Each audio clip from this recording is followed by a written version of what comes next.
അതുപോലെ തന്നെ ഇതിൻ്റെ നിർമ്മാതാക്കൾ, ഇതിൽ അഭിനയിച്ച പ്രിയ ഉൾപ്പെടെയുള്ള ഒരുപാട് അഭിനേതാക്കൾ, മാർട്ടിൻ, എല്ലാവരും വലിയ സുഹൃത്തുക്കളാണ്.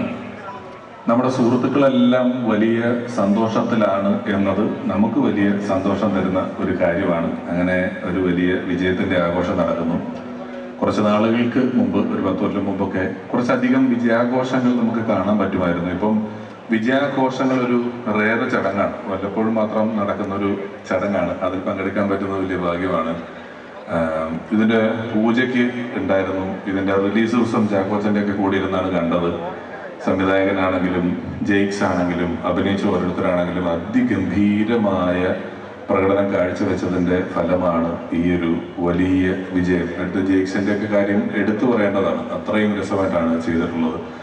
അങ്ങനെ ഒരു സിനിമയുടെ എല്ലാ മേഖലയിലുള്ളവരും വളരെ നന്നായിട്ട് അവരുടെ ഡ്യൂട്ടി ചെയ്തതിൻ്റെ ഫലമായിട്ടാണ് ഈ ഓഫീസറിൻ്റെ ഡ്യൂട്ടി ഇത്ര ഗംഭീരമായത്.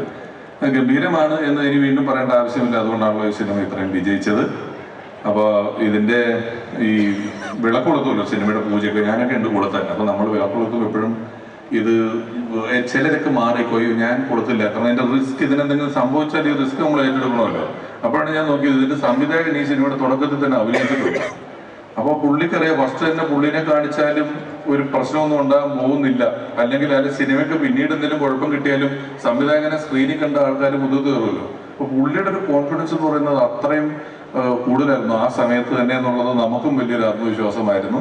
എല്ലാവരുടെയും അധ്വാനത്തിന്റെ ഫലമാണ് ഈ വലിയ വിജയം. ചാക്കോച്ചന്, പ്രിയയ്ക്ക്, എല്ലാവർക്കും എൻ്റെ ഹൃദയം നിറഞ്ഞ അഭിനന്ദനം. 2 പ്രിയുണ്ട്, പ്രിയാമണിയും കേൾക്കുന്നുണ്ട്. ചാക്കോച്ചന്റെ ഭാര്യ പ്രിയയും ഞാൻ പ്രിയയ്ക്ക് എന്ന് പറയുമ്പോൾ അത് എടുക്കുന്നുണ്ട്. രണ്ടുപേരും വീതിച്ചെടുത്തോട് വഴക്കുണ്ടാക്കാറ്.